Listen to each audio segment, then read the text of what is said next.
Assalamualaikum warahmatullahi wabarakatuh. Halo semuanya, aku Cinta Aufa dari kelas 11 IPS 2 nomor absen 11 akan menjelaskan salah satu jaringan hewan, yaitu jaringan epitel. Sebelum itu, kalian tahu nggak sih apa itu jaringan hewan? Muncul di layar. Jaringan hewan merupakan sekumpulan sel-sel di mana memiliki bentuk dan fungsi yang sama sehingga membentuk jaringan pada tubuh hewan. Nah, jaringan hewan itu ada 4. Yang pertama jaringan epitel, yang kedua jaringan otot, yang ketiga jaringan ikat, dan terakhir ada jaringan saraf. Dan sekarang aku mau bahas adalah jaringan epitel. Disimak ya. Sekarang aku akan ngebahas tentang jaringan epitel. Tahukah kamu apa itu jaringan epitel? Jaringan epitel adalah jaringan yang menutupi rongga dan permukaan organ tubuh. Jaringan epitel membantu melindungi atau menutup organ. Jaringan epitel memiliki ukuran dan bentuk yang berbeda. Sebagian besar jaringan epitel menghasilkan lendir atau sekresi. Jaringan epitel memiliki sel-sel yang tertutup rapat, hanya mengandung sel saraf, dan memiliki kemampuan regenerasi yang tinggi.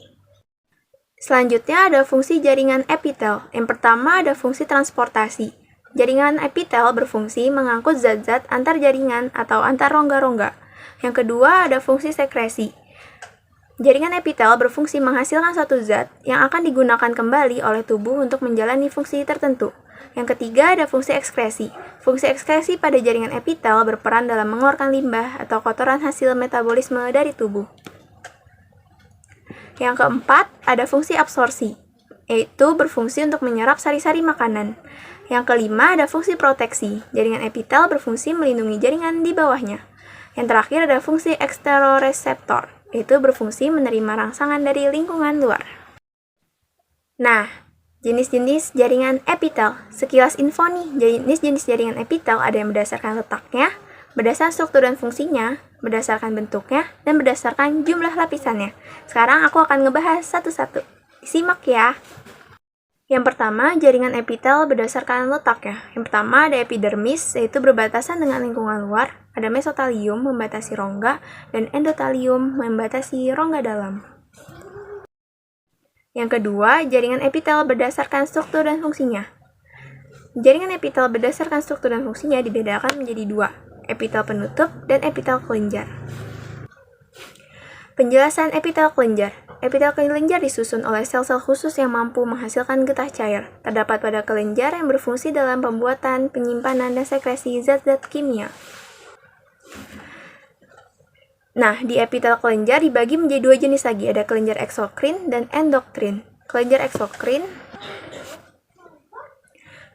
eksokrin menyalurkan getah cair atau sekretnya ke suatu permukaan tubuh. Hasil sekresi ini disalurkan ke permukaan tubuh melalui saluran yang bermacam-macam. Sekret yang dikeluarkan berupa cairan jernih yang mengandung enzim. Contohnya, pankreas, kelenjar ludah, kelenjar lambung, kelenjar susu, dan kelenjar keringat. Yang kedua, kelenjar endokrin menyalurkan sekretnya langsung ke dalam pembuluh darah atau pembuluh limfa atau sekresi internal. Disebut juga kelenjar buntu karena tidak memiliki saluran. Sekretnya yang dikeluarkan berupa hormon. Contoh dari kelenjar endokrin adalah kelenjar tiroid, kelenjar hipofisis, kelenjar paratiroid, dan kelenjar timus. Selanjutnya ada epitel penutup yang berfungsi melapisi tubuh dan jaringan lainnya. Terdapat di permukaan tubuh, permukaan organ, lapisan dinding sebelah dalam saluran pencernaan, dan pembuluh darah. Lanjut, ada jaringan epitel berdasarkan bentuknya. Ada yang berbentuk pipih, kubus, dan silindris. Terakhir ada jenis jaringan epitel berdasarkan jumlah lapisannya. Dibedakan menjadi 2, epitel simplex dan epitel kompleks. Perbedaan antara epitel simplex dan epitel kompleks adalah kalau epitel simplex tersusun atas satu lapis sel.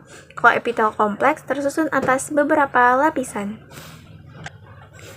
Nah, sekarang kita masuk ke jenis-jenis epitel simplex. Yang pertama ada pipis selapis. Gambar pipis selapis ada pada PPT ini. Terdapat pada organ dalam seperti alveolus, pleura, lapisan kapsul Bowman, selaput jantung. Berfungsi dalam proses difusi, filtrasi, dan ekskresi.